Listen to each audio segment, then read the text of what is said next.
Evolucionamos y ahora con más fuerza.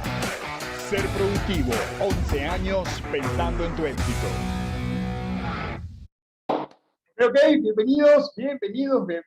Nos encanta siempre, ya saben, estos espacios de construcción, de conocimiento que nos sigan enriqueciendo, bueno, tu vida profesional. ¿Qué tal? ¿Qué tal? Y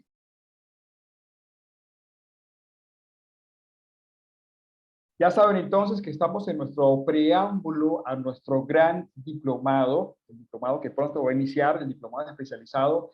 Y esto es un preámbulo, digamos que esta es la fase gratis antes del diplomado. Sé que muchos de ustedes van a tener la oportunidad de ser parte de este gran diplomado, pero hay otras personas que de pronto por temas financieros no van a poder estar dentro de este diplomado. Así que por eso, siempre en Ser Productivo aprovechamos esta oportunidad que tenemos y damos un preámbulo gratis. Este mini curso gratis, al final le vamos a mostrar la temática a quienes de pronto hasta ahora están en nuestras clases, porque creo que esta es la tercera, la cuarta clase que ya dictamos, pero aún faltan muchas más. Por ahora nos interesa que se concentren, que se conecten aquí y ahora, que si tienes una amiga, un amigo, le digas, oye, conéctate porque esto está buenísimo. Y por aquí ya tenemos a nuestro profe. Hola, profe, ¿qué tal? Buenas noches. Hola, muy buenas noches. ¿Me escuchan? Dale, te escuchamos perfecto, Bueno, perfecto. esta vez sí prometo que no hay ruido ambiental. Estamos total, aquí ya estás ahí, cierto, aquí, y genial, genial, no, y nuevamente pues agradecerte y nuevamente felicitarte y decirte, caramba, genial, profe, tu cerebro como lo tienes totalmente equilibrado y tus matrices de inteligencias, porque vamos a desarrollar.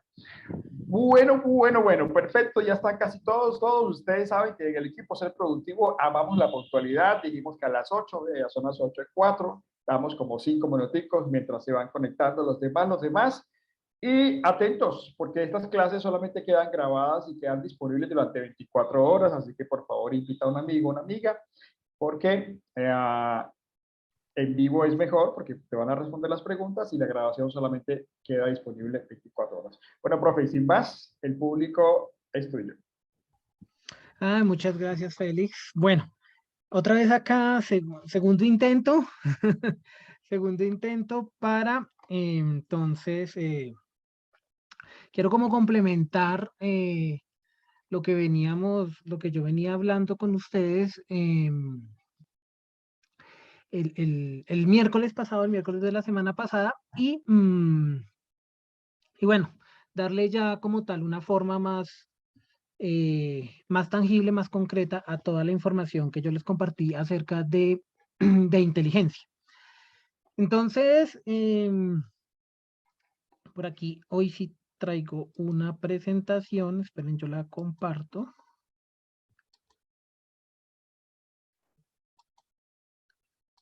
Entonces, ¿me confirman si la ven? Sí.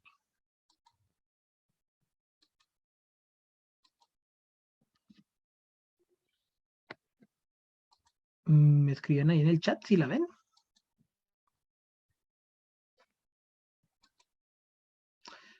Perfecto. Bueno, muchas gracias. Listo, entonces, bueno, me vuelvo a presentar para los que no me conocen. Mi nombre es Jorge Eduardo Moreno, yo soy psicólogo, soy especialista en evaluación y diagnóstico clínico y soy magíster en neuropsicología clínica. Actualmente me desempeño como docente del área andina y también soy terapeuta en una IPS de daño cerebral y por ahí hago también una labor social con abuelitos con Alzheimer. Bueno, entonces vengo a hablar de un tema eh, que es transcontextual, es decir, no importa el contexto en el que nos encontremos, es un tema que a todos generalmente nos permea, o sea, nos encierra, que es la inteligencia y la creatividad. Entonces, digamos que me gustaría otra vez recordar esta definición, la definición conceptual de inteligencia, la cual es una definición transcultural, es decir, una definición que no importa la cultura en la que uno se encuentre, siempre es entendida como la inteligencia es la habilidad para aprender de la experiencia, resolver problemas y usar el conocimiento propio para adaptarnos a nuevas situaciones. Entonces, cuando hablamos de aprender de la experiencia, pues estamos hablando de una serie de capacidades, eh, atención, memoria, raciocinio, bueno, un montón de habilidades necesarias para que usted extraiga de lo que le sucede día tras día un aprendizaje que modifique y que se mantenga, un aprendizaje que modifique la conducta y que se mantenga en el tiempo, que se mantenga en el tiempo. Ténganlo ahí un momentico. Luego tenemos la capacidad de resolver problemas, siempre partiendo desde la elaboración de metas, y de hecho, pues también hace parte del proyecto de vida. Y cuando uno tiene una meta, pues siempre van a salir los obstáculos, y esos obstáculos son los problemas y son los que tenemos que resolver día tras día o cada vez que se presenten. Entonces, por otro lado, es esa habilidad también para mirar, establecer la meta, mirar la meta y resolver los obstáculos que vayan pasando, pues, todo el tiempo. Y por otro lado, es el uso del conocimiento propio para adaptarnos a nuevas situaciones. De hecho, el fin último de la inteligencia siempre va a ser adaptarnos a nuevas situaciones porque es una de las habilidades que filogenéticamente, evolutivamente ha tenido el hombre, ha tenido el ser humano, por lo cual, pues, se ha posicionado en una pirámide de, de una cadena sobre otras especies que también poseen cerebro y que también aprenden de su experiencia y que también resuelven problemas. eh, la habilidad de la adaptación siempre ha sido como la habilidad más sobresaliente que ha tenido el ser humano. Lo que sucede es que es una habilidad que consume tanta energía que, y de hecho teniendo en cuenta la biología del ser humano, pues, bueno, también la biología de otras especies, tiende a la conservación, tiende a la síntesis, tiende al reciclaje, ¿cómo se dice?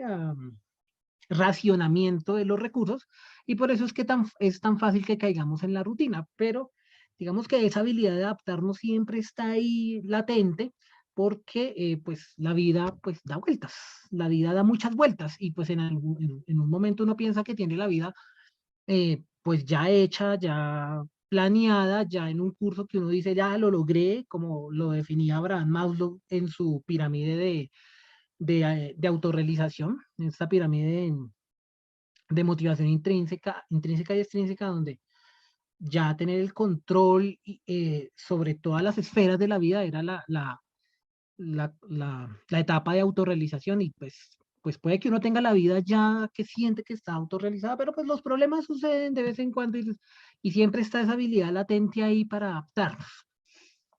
Cuando hacemos referencia al uso del conocimiento propio, hacemos referencia a esa capacidad que tenemos de utilizar toda nuestra base de conocimiento, toda nuestra información que hemos adquirido durante toda nuestra vida en pro de cómo adaptarnos a nuevas situaciones, cómo resolver problemas y cómo sacarle el mayor provecho a todos esos recursos y pues toda la vida que tenemos ahí, que ya hemos llevado. No importa en qué cultura nos encontremos, digamos que la inteligencia siempre se ha visto desde esa manera, y el fin último es la adaptación. Pero, pero, digamos que hablarlo de esa manera, pues realmente es algo muy bonito. De hecho, yo lo llamaría muy romántico, pero pues realmente son los hechos, o sea, lo que importa son los hechos, ¿sí?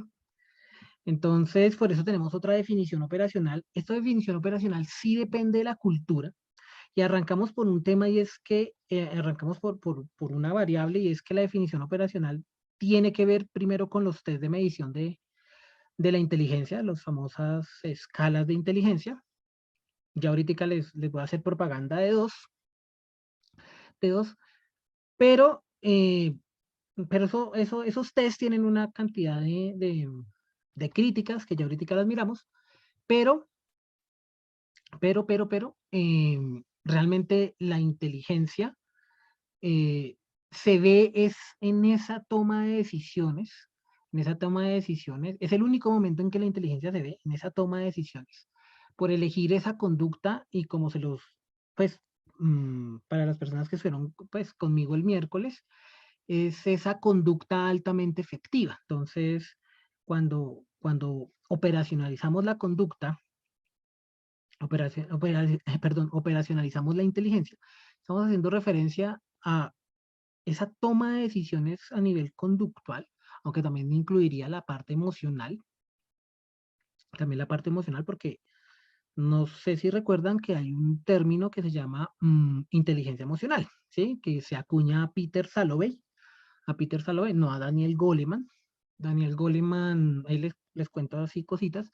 Daniel Goleman trae a Latinoamérica la teoría de Peter, la teoría general de Peter Salovey, que él fue el realmente, Salovey y Mayer fueron los que hacia el año 2000 propusieron el término de inteligencia emocional como otro tipo de inteligencia que no se había todavía considerado, porque la inteligencia, como lo pueden ver en la definición conceptual, obedece a mucho a esa parte cognitiva, a operaciones que tienen que ver más, operaciones mentales en pro de la resolución de situaciones y de problemas, y nunca se había tenido en cuenta cómo las emociones influyen en eso, ¿sí? Entonces, ellos proponen la inteligencia emocional desde cuatro pilares, desde cuatro pilares, que es la identificación de la emoción, el uso de la emoción, la comprensión de la emoción, el uso de la emoción y la percepción de la emoción. Que eso en palabras también suena muy bonito, pero realmente tener inteligencia emocional es difícil, nomás empezando que el vocabulario emocional es muy limitado en las personas, entonces por eso es que a veces cuando sentimos, tenemos algunas, como una tormenta de emociones, pues realmente no sabemos qué es lo que sentimos y por eso salimos con palabras como es que tengo sentimientos encontrados o tengo emociones encontradas. Eso solamente significa que no tengo ni idea qué estoy sintiendo. Pero volviendo al tema de la inteligencia, entonces la definición operacional incluye cómo usted toma una decisión, vuelvo y repito, ahí están también metidas las emociones, cómo se toma una decisión y cómo entonces se refleja en la conducta en pro de los beneficios de haber tomado esa decisión, que yo lo llamo una conducta altamente efectiva. Es el único momento en que podemos ver la inteligencia. Antes de eso, la inteligencia en sí, pues no se ve. Y eso tiene que ver con un problema, eso tiene que ver con unas dificultades conceptuales que tiene la inteligencia. Pero antes de eso, entonces, lo más popular que conocemos, o sea, la definición operacional más popular que conocemos hasta ahora, tiene que ver es con los test de medición, con los test de inteligencia. Entonces aquí, por ejemplo, les traigo uno. Les dije que iba a ser propaganda, que iba a ser propaganda y es, por ejemplo, las escalas Wechsler. Las escalas Wechsler, pues, vienen para distintos grupos de edad. La que están viendo en pantalla es el WISE, es la escala de inteligencia para adultos que va desde los 18 años hasta los 89 años, si no estoy mal, hasta los 89 años de edad. Y es como la prueba más utilizada en este lado del planeta, o sea, para América del Norte, América Central y América del Sur, es como la prueba que más se utiliza. Los derechos lo tiene Manual Moderno, que es una editorial muy famosa también pues, en América. Y pues aquí entre nos una crítica a todo este tema es que el tema de las pruebas psicológicas es un tema que tiene que ver con un monopolio. O sea, qué editoriales son las que más tienen los derechos de las pruebas y por consiguiente, pues, cuánto cobran. Al otro lado del charco, o sea, cruzando el Pacífico y llegando a Europa, pues está otra editorial que se llama TEA, y ellos pues también tienen otro monopolio importante de pruebas. De hecho, TEA tiene más pruebas que Manual Moderno. Entonces, tenemos acá el WISE 4, llevamos en la versión 4. Hay otras pruebas más, otros grupos de Wechsler que son el WISC, que va desde los 6 años a los 17, 11 meses, porque pues a los 18 empieza el WISE, y es la que conocemos como la escala de inteligencia para niños y adolescentes, y ya vamos en la versión número 5. El año pasado, no, a finales del año antepasado, o sea, a finales del año 2019, llegó a Colombia el Y5, traído por Manual Moderno, obviamente, eh, con muy similar al WISE 4. Y por último tenemos el WIS 4 también, el WIPSI, perdón, el WIPSI 4, que es para preescolares, que va desde los 5 años a los 6 años también. Es una escala un poco más sencilla, esas son las escalas Wechsler.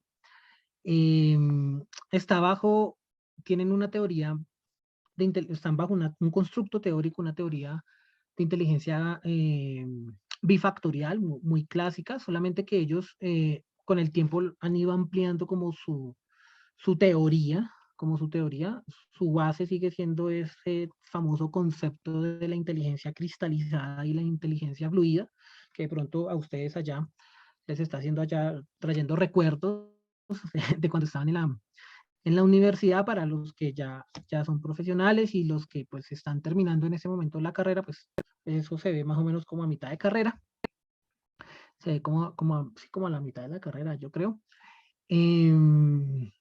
Y pues tenemos dos dominios, que son el de la inteligencia fluida, el de la inteligencia cristalizada, la cual la fluida hace referencia al uso del conocimiento para adaptarse a situaciones y resolver problemas. En cambio, la inteligencia cristalizada hace referencia a netamente el conocimiento base que tenemos, por eso de hecho se llama cristalizada, pero cada una de ellas, bajo una teoría que se llama la teoría de Carroll, propone todo una jerarquía de habilidades por cada una de las inteligencias. Entonces, en un principio, Weiss, cuando David Wechsler, propuso el primer test de Wechsler, él era netamente CATEL, o sea, inteligencia cristalizada e inteligencia fluida. Pero pues cuando ya cede los derechos y otros psicólogos cogen estas pruebas y empiezan a sacarles versiones mejoradas, pues ya adoptan la teoría de Carroll y combinan ambas teorías, y por eso se llama la teoría CHC, teoría de Cattell, Horn y Carroll, y proponen bajo el principio de inteligencia cristalizada y fluida toda una jerarquía de funciones que obedecen a cada una de las pruebas, que obedecen a cada una de las pruebas, de las pruebas que componen el WISE, de cada una de las pruebas que componen el WISE, y que se agrupan según esa jerarquía teórica, se agrupan en estos 4 índices y el índice general. Entonces, índice significa CI, entonces el CI verbal, el CI de razonamiento perceptual, el CI de memoria de trabajo y el CI de velocidad de procesamiento. Y por último, pues el CI total. Entonces, en el diplomado de psicología organizacional y pruebas psicológicas, ahondaremos muchísimo más acerca de cómo se maneja el WISE. También veremos lo nuevo del WIS 5, que es un nuevo índice. Es un índice de habilidad visoespacial que me parece genial.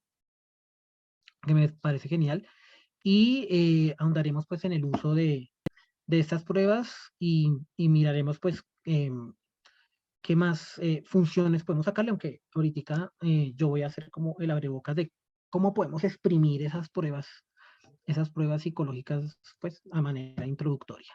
Y por otro lado, le tengo acá la otra propaganda, que es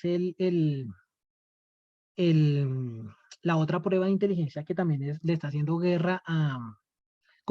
competencia a Wechsler, que es la escala de inteligencia Reynolds.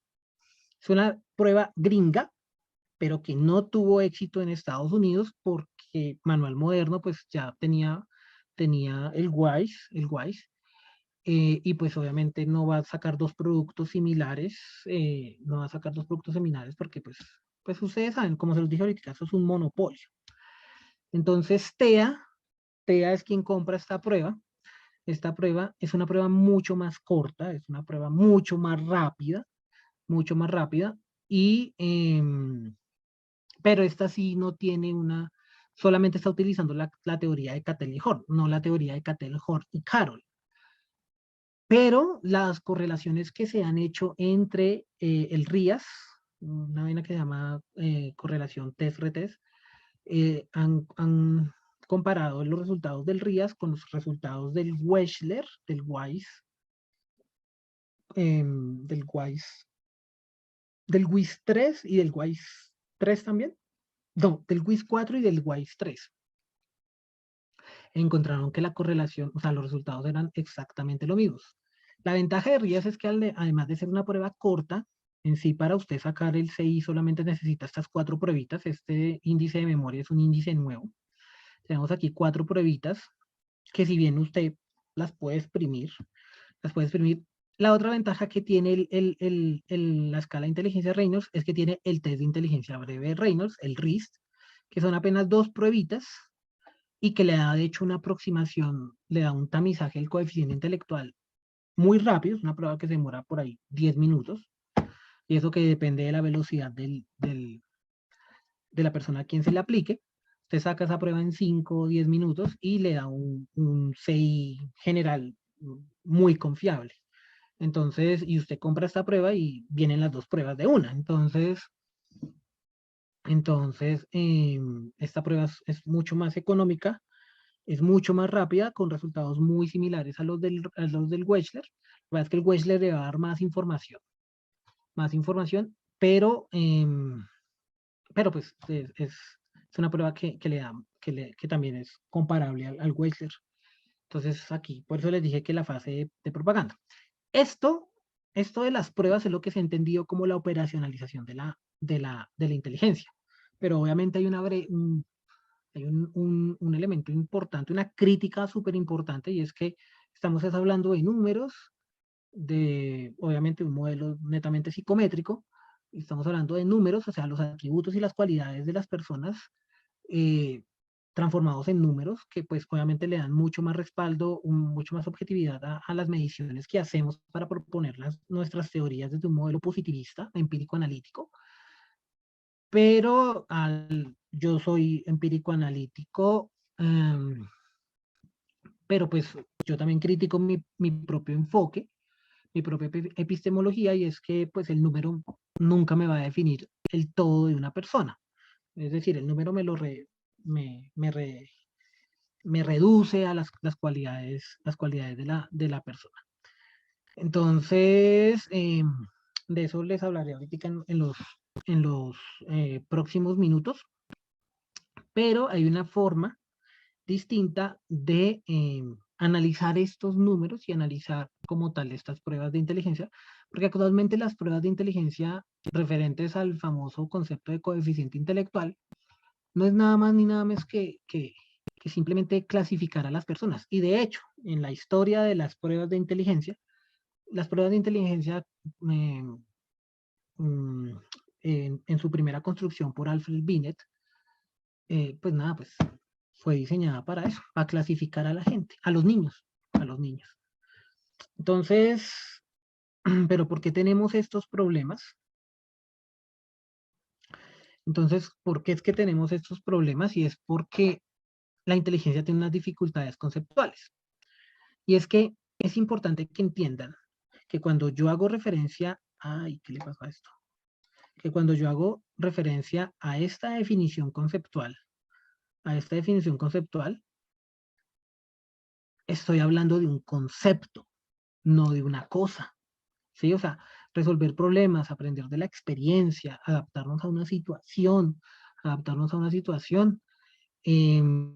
usar nuestro conocimiento propio, aprender de, bueno, todas estas cosas, es un concepto. Y de hecho, ese concepto nos lleva a un constructo, porque las personas siempre lo van a operacionalizar de una manera distinta, solamente que todo tiene que ver con el impacto de la toma de decisiones que cada ser humano hace. Entonces, la inteligencia debe ser abordada como un concepto y no como una cosa. Porque es que cuando lo hacemos como una cosa es cuando caemos en esa clasificación. El famoso CI se vuelve una clasificación, se vuelve un tema de allá los de CI de 100, allá los del CI de 90, allá los del CI 80, y allá los del CI 70, ¿sí? Y pues eso es segregación y por ende entre más bajo el CI pues va a sufrir exclusión y marginación. Y entonces vemos que la inteligencia también tiene un impacto netamente social, un impacto social. Entonces, eh, hay que tener en cuenta que la inteligencia es un concepto, y por eso, al ser un concepto, nosotros como profesionales que aplicamos estas pruebas, debemos darle el trato adecuado a la prueba y los alcances que realmente van a tener la evaluación de la inteligencia. Entonces, vamos a mirar qué controversias tenemos acerca de la inteligencia. Entonces, en estas controversias son tres. Yo las voy a ir resolviendo en las siguientes diapositivas, así llaman a modo de introducción, y se van a ir dando cuenta de cómo vamos a ir transformando, lo que hacen realmente las pruebas, de inteligencia. ¿Listo? Entonces, la primera controversia es si la inteligencia es una sola habilidad general, o son habilidades específicas. ¿Sí? Ya vamos a mirar si es una cosa o son varias, o lo que sea. 2. Estas habilidades y todo esto pues debe tener un origen como tal, y es si, o sea, cómo localizamos y medimos la inteligencia dentro del cerebro. Y tercero, pues si el puntaje del CI refleja las diferencias reales de la inteligencia de un grupo de personas, o sea, de una persona, de un grupo, de una persona. Entonces, vamos a ir resolviendo eh, como estas controversias. De esta primera, de si, si la inteligencia es una sola habilidad general o habilidades específicas, pues de hecho, eso lo han discutido tanto que pues por eso tenemos tantas teorías de la inteligencia. Y eso que aquí solamente tenemos un pequeño grupo, o sea, un pequeño elemento, ¿sí? Tenemos teorías que son factoriales y teorías que son multifactoriales, ¿listo? Entonces, dentro de las multifactoriales, pues están también las bifactoriales, porque pues hablamos de más de uno. Factorial es hablar de un factor, o sea, un factor que alimenta ese concepto de inteligencia, el cual arrancó con el famoso Spearman, el Charles Spearman, y el famosísimo factor G, ¿sí? El famosísimo factor G. Alfred Binet y Francis Galton fueron los primeros que empezaron a construir pruebas de inteligencia, aunque en ese entonces no se hablaba tanto de inteligencia, pero ellos son los que empiezan con esto, y luego el que también sigue con este cuento es Lewis Terman, el famoso creador de la fórmula del coeficiente intelectual, que él tenía otro propósito con esa prueba, con ese CI, lo que les digo, se transformó en una clasificación de la gente, de las personas a las que se les aplicaba la prueba, y de ahí la segregación y la exclusión y la marginación. De ahí también la forma de diagnosticar los trastornos de la inteligencia, que son los retardos mentales. Si usted tiene tanto CI, entonces retardo mental leve. Si sigue bajando, retardo mental moderado, y bueno, y así sucesivamente. Afortunadamente el DSM-5 ya no está manejando esos números. Se sigue hablando, bueno, ya no se habla de retardo mental, se habla de discapacidad cognitiva. Antes de eso se llamaba discapacidad intelectual. Y pues es que sonaba muy, muy rudo el tema de retardo mental.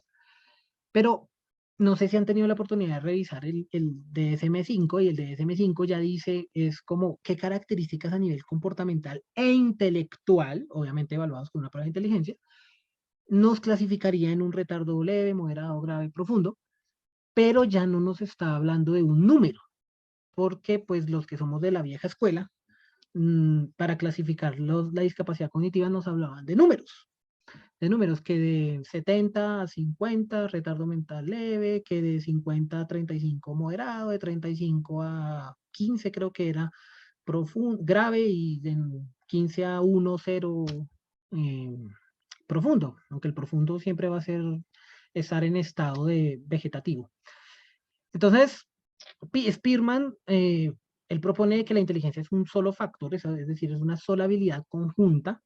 Él si bien reconoció que habían como unas subhabilidades, como para hablar de manera jerárquica, pues él simplemente habló de que esa habilidad era como una bolsa. De hecho, bueno, él no llamaba bolsa, él decía energía mental.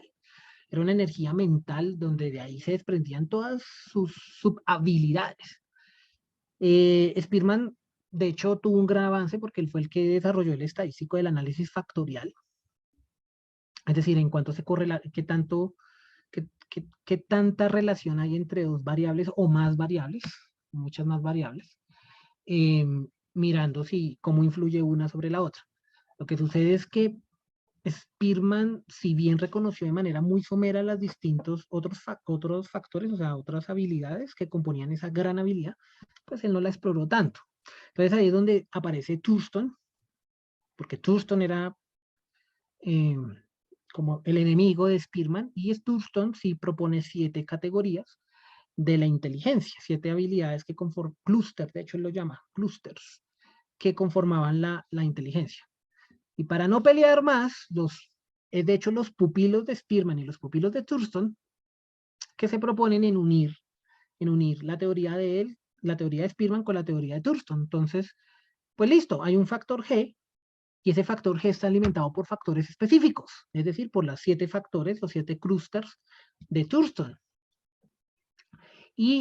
Pero eso da como tal un elemento importante, y es que ya la inteligencia se deja de tomar como una sola cosa, una sola habilidad global, sino que se toma como muchas habilidades, y de ahí vienen todas las otras teorías, la de Guilford, em, que es la teoría tridimensional de la inteligencia. Eso tiene como 30 y pico de factores ahí.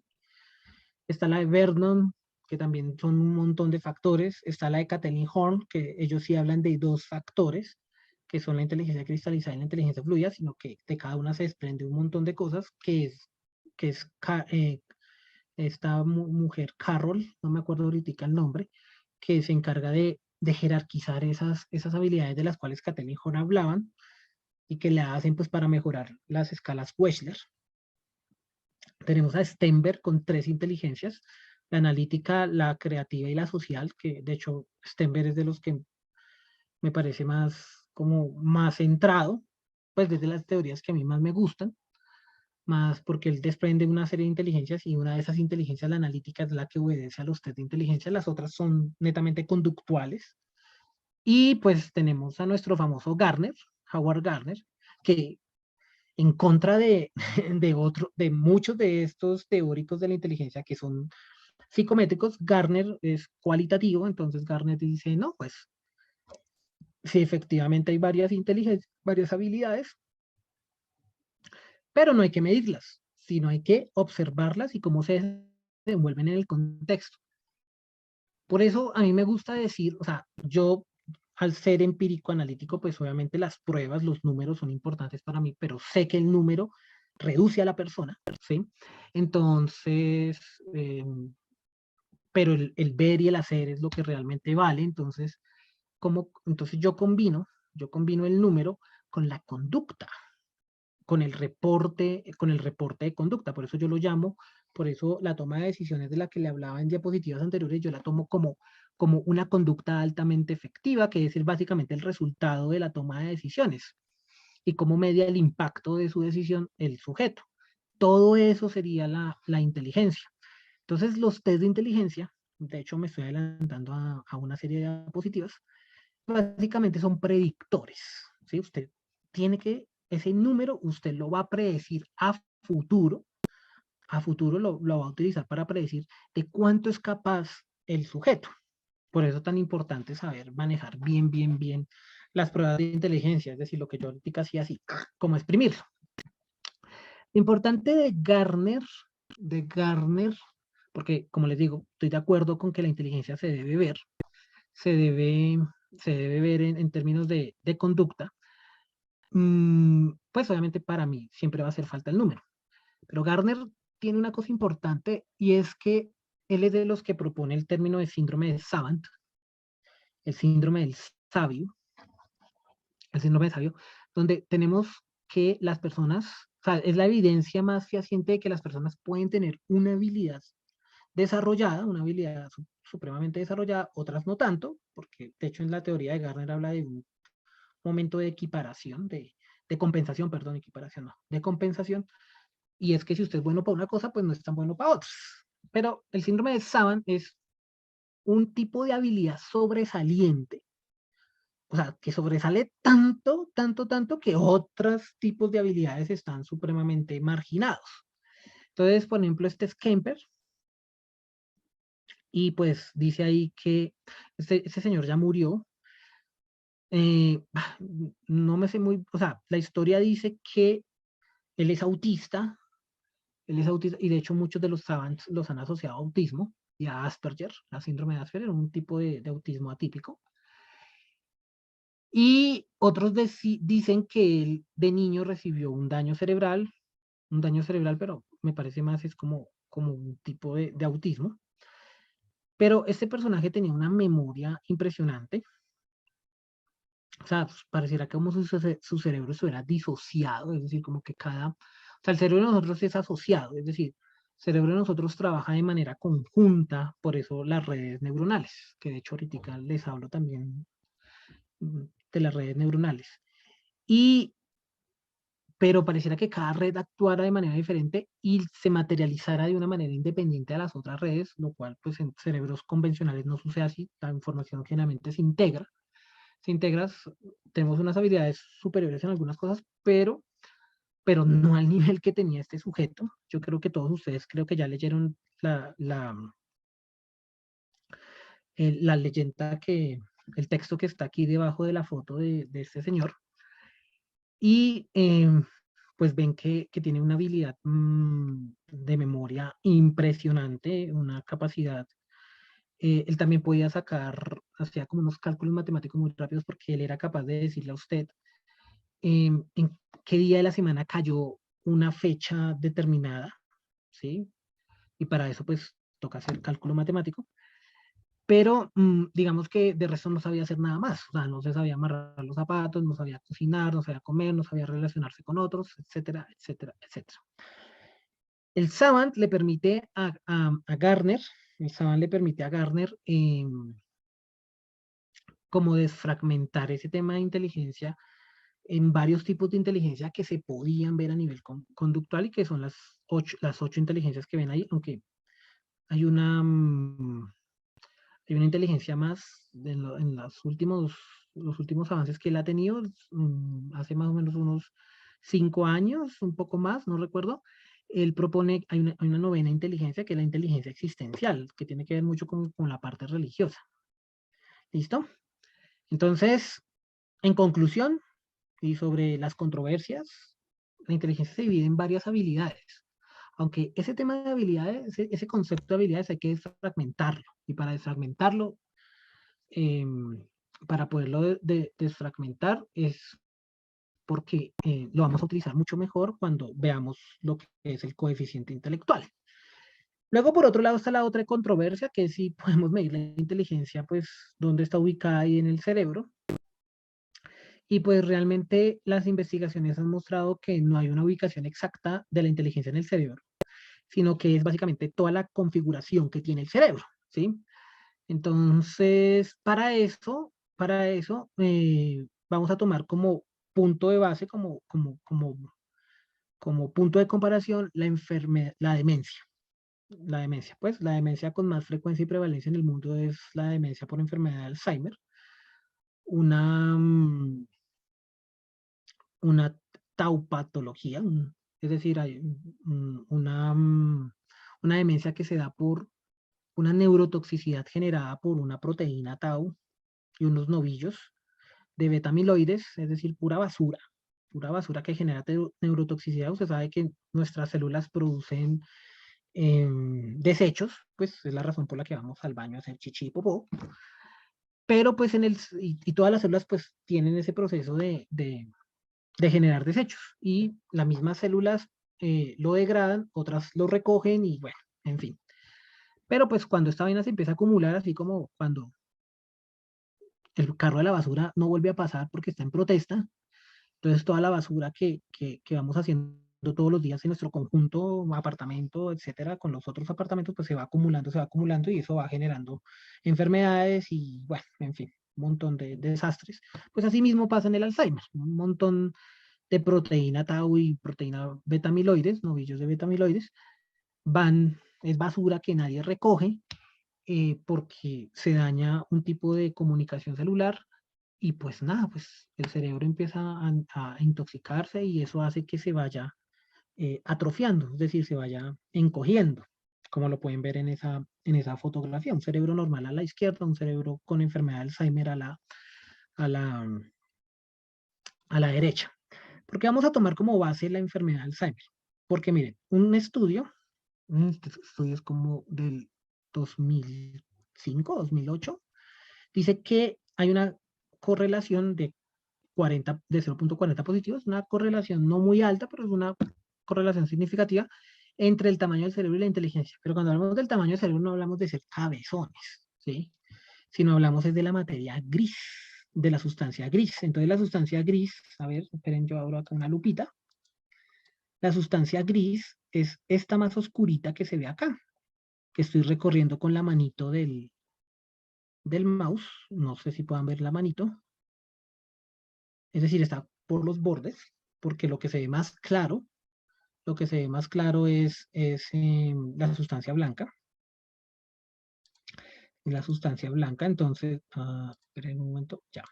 La sustancia blanca, entonces, esta sustancia gris, que de hecho está llena de una célula glía que se llama astrocitos, que se encarga básicamente de soporte y alimentación de las neuronas, hace que la materia gris pues, sea más densa. Y se ha encontrado que a mayor puntaje de inteligencia hay mayor concentración de sustancia gris. Eso es muy fácil leerlo con la tecnología en neuroimágenes que tenemos ahora, ¿sí?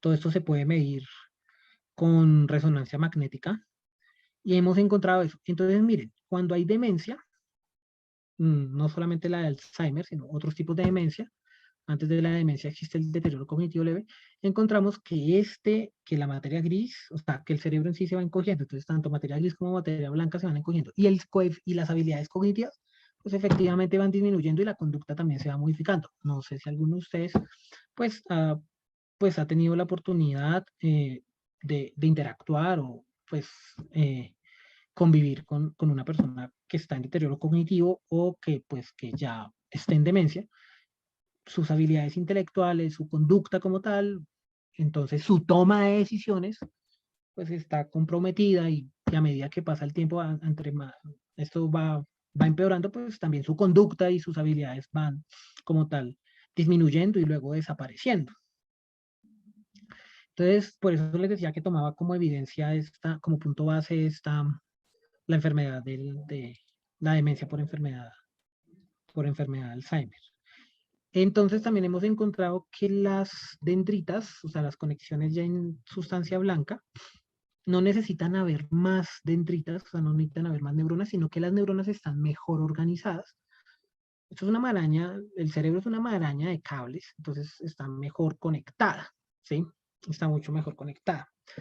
Y hay una teoría que se llama la teoría de la arquitectura cognitiva mínima de Mike Anderson, una teoría que en el, en el diplomado pues profundizaremos más. Él habla de que hay dos vías, o sea, él habla de que la inteligencia, para poder mm, desarrollar inteligencia y usar la inteligencia, se necesita una arquitectura cognitiva mínima, o sea, es decir, un procesamiento de información mínimo. Sin embargo, o sea, al decir mínimo significa que se puede expandir muchísimo más. Y es que la inteligencia se puede adquirir de dos maneras, una por la vía 1 y otra por la vía 2. La vía 1, llamada los procesadores específicos, obedece a dos procesos importantísimos, a dos procesos, como a los dos tipos de información más grandes que el ser humano puede manejar, que es el verbal y el espacial, o también llamado no verbal, y que están mediados por un mecanismo de procesamiento básico que nosotros lo vamos a entender como velocidad de procesamiento, o sea, qué tan rápido las coge.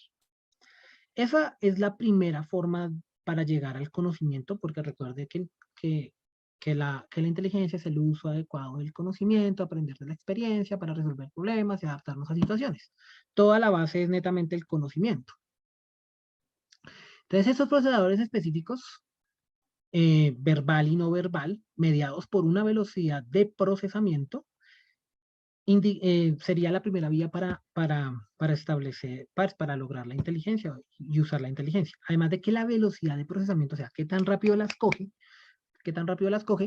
es la forma en que se diferencia la inteligencia, o sea, la diversidad en términos de inteligencia.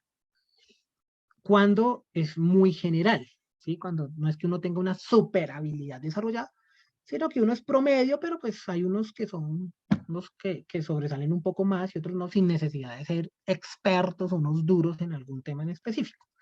Y por otro lado, tenemos la vía número 2, que son los módulos específicos. Él propone 4, que es la percepción tridimensional, la decodificación fonológica, el analizador sintético y la teoría de la mente para entender y relacionarse con otros. Él básicamente habla de que estos módulos son los mínimos que se necesitan para desenvolvernos en muchos de los contextos. Básicamente es como lo general que hay en todos los contextos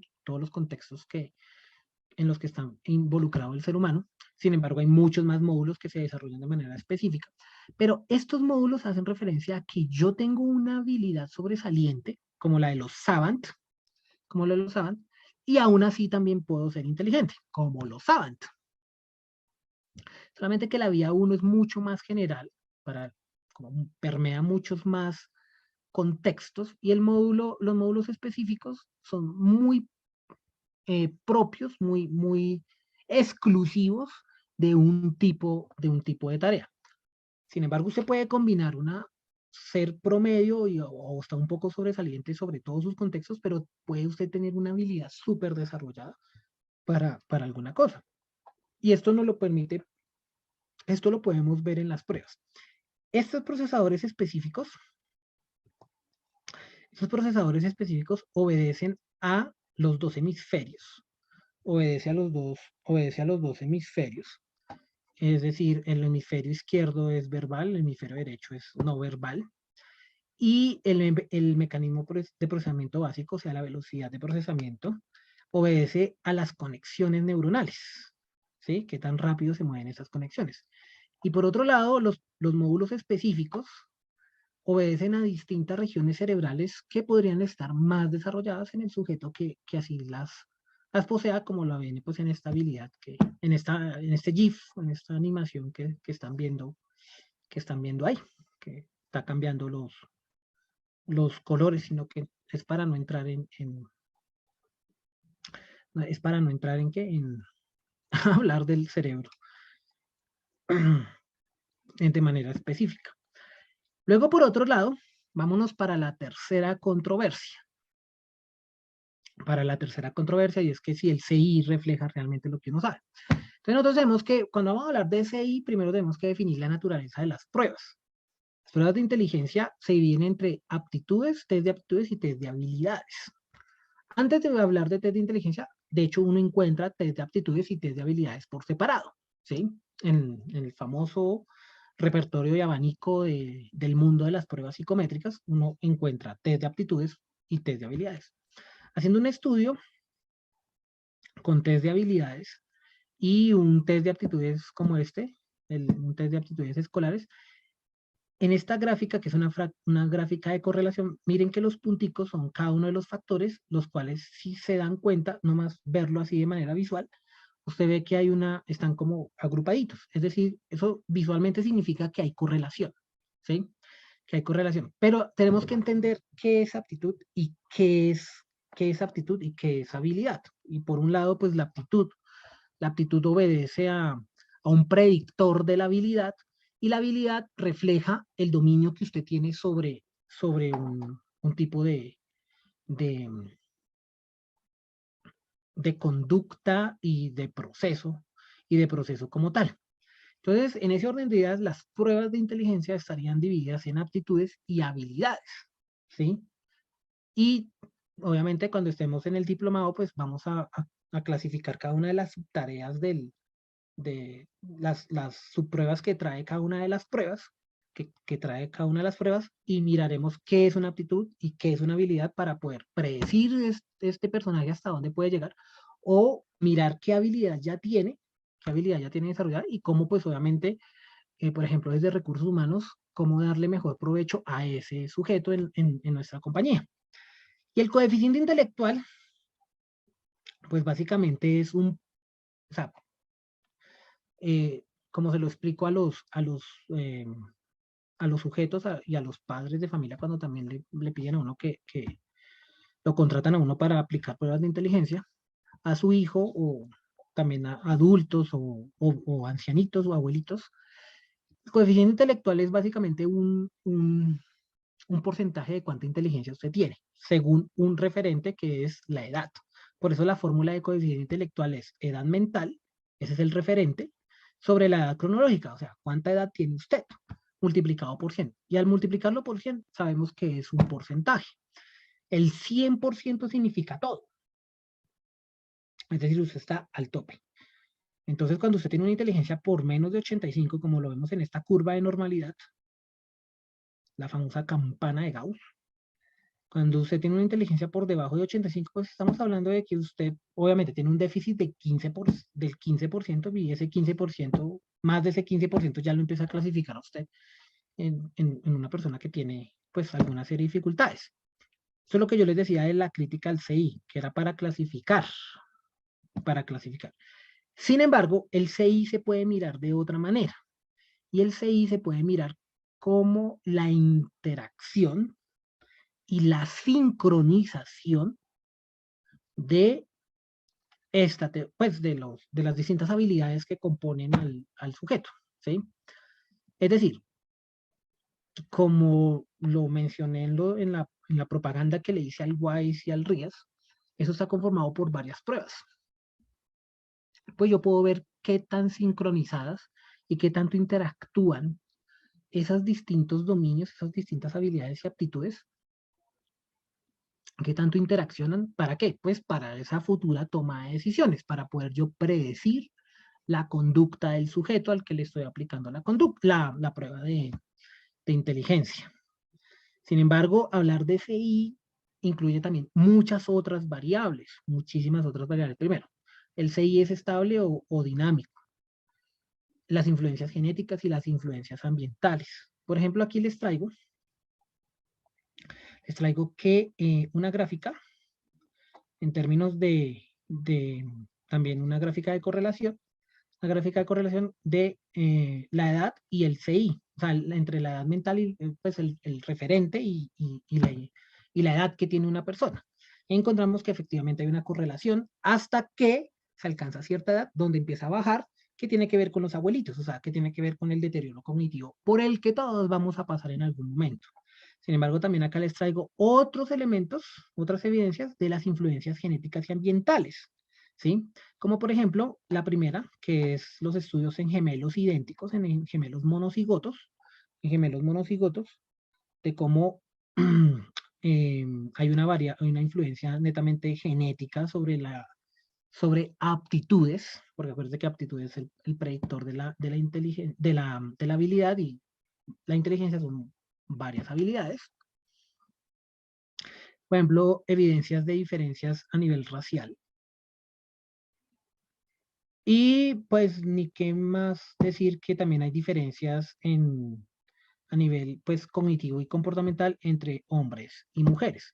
Sin embargo, en las influencias ambientales pues también incluimos el efecto de la escolarización, el estrato, la alimentación, que son variables importantísimas. De hecho, esta mañana escuchaba en City TV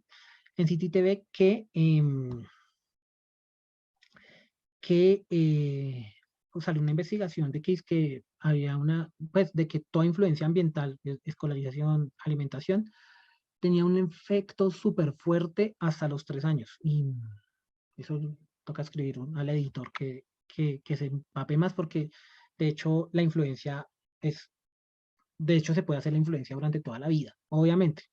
Hay mayor neuroplasticidad de 3 a 5 años, pero tenemos neuroplasticidad durante toda la vida. Entonces no, exclusivo hasta los 3 años, como que lo dijeron mal. Pero pues están reconociendo influencias ambientales importantes y socioeconómicas que influyen sobre la inteligencia. Por otra parte, entonces, vamos a hablar de lo que es más allá de la inteligencia clásica, que es la creatividad. La creatividad, que es la búsqueda de la novedad, nos lleva a que es una nueva forma de mirar la inteligencia. ¿Y qué es que la creatividad? Pues es la habilidad para producir ideas que sean novedosas y valiosas en un contexto donde haya un problema, donde haya conocimiento insuficiente. Eso hay que tenerlo claro, hay que tener esa pequeña acuñación al final. Y como habilidad, pues obviamente se une a la teoría de la inteligencia. La creatividad no solamente es netamente cognitiva, sino que incluye otras variables personales importantísimas, incluyendo la parte social, ¿sí? Hay teorías como la de Graham Wallace, que fue uno de los primeros psicólogos cognitivos que habló de la inteligencia, que habló perdón, de la creatividad y estableció unos procesos, como un proceso creativo, que tenía 4 etapas, que era la preparación, la incubación, la iluminación y la verificación. Solamente que Wallace se le olvidó decir 2 cosas. Se le olvidó, pues, digamos que tiene 2 críticas ahí en su teoría. La primera, que la creatividad, así como existen las distintas habilidades de la inteligencia, la creatividad también obedece a lo mismo. Es decir, uno no es creativo en todo. Uno es creativo, por ejemplo, acá como lo vemos en esta caricatura de Homero Simpson, pues uno es creativo para el arte, ¿sí? Pero pues así hay personas, o sea, hay personas exclusivas que son creativas para el arte, para la música, eh, para las matemáticas, bueno, en fin. Eh, entonces, Wallace no consideró que la creatividad también obedecía esa misma categoría de la inteligencia, donde hay distintas habilidades, por consiguiente, dependiendo de la habilidad que tenga usted más desarrollada, pues por ahí puede ser su creatividad, siempre y cuando pues cumpla otros procesos como estos que están viendo acá en este círculo: experticia, pensamiento imaginativo, personalidad aventurera, motivación intrínseca y un ambiente creativo, que creo que por tiempo ya no alcanzo a explicárselos en qué consiste cada uno. Em, bueno, lo primero fue eso, que la creatividad es inherente a un dominio. Y lo otro es que la creatividad no tiene un tiempo, ya que como es una idea que no existía, hay ideas que se gestan muy despacio, hay ideas que se gestan muy rápido. Pero Wallace abrió un panorama para la investigación a nivel cerebral, que son las redes cerebrales que me explican la creatividad, ¿sí? Me explican el proceso creativo, perdón, el proceso creativo, no la creatividad en sí. Porque para la creatividad necesitamos a las personas. Entonces, tenemos tres redes, que son la red por defecto, que es básicamente su voz interior; la red de prominencia, que es esa idea de, ya es esa idea, es la red de prominencia, de hecho, es la que le permite a usted llegar a ese momento, que en Wallace lo llaman la iluminación, el eureka o el insight, el ping, el bombillito, que se le prende a uno el bombillito. Y la otra, una red de control ejecutivo, que es el que mantiene todo en orden, porque de pronto usted se pueda desfogar demasiado en imaginación, pero usted tiene que aterrizarlo, ¿sí? Por otro lado, todo el mundo decía que el hemisferio derecho es el del creativo, que no sé qué, y hay un montón de infografías, que el hemisferio derecho es el creativo, que es el artístico, que no, pues eso es un mito. Realmente trabajan todos, como lo podemos ver acá. Y básicamente, para que haya creatividad, se utiliza pues todo el cerebro. Pero miren en esta roja, en esta imagen roja, en esto es un conectoma, si se le conoce a esta teoría, el conectoma, las conexiones cerebrales. Encontramos que hay una conexión, o sea, de áreas posteriores de la parte de atrás del cerebro con áreas anteriores, la parte de adelante. Y aquí es súper importante el control ejecutivo. Si no, todo se queda aquí adentro y no materializa nada. Miren que en esta gráfica de agua marina, que es de baja creatividad, no está conectado el lóbulo frontal. Entonces, el lóbulo frontal juega, especialmente las áreas prefrontales, juegan un papel importantísimo, importantísimo en la creatividad. Entonces, los enfoques, o sea, hablar de creatividad hace referencia a 3 elementos, perdón, que son la persona, la cual ejecuta la acción; el proceso, que es la idea, y el producto, que es básicamente la aplicación, o sea, la materialización de su idea creativa.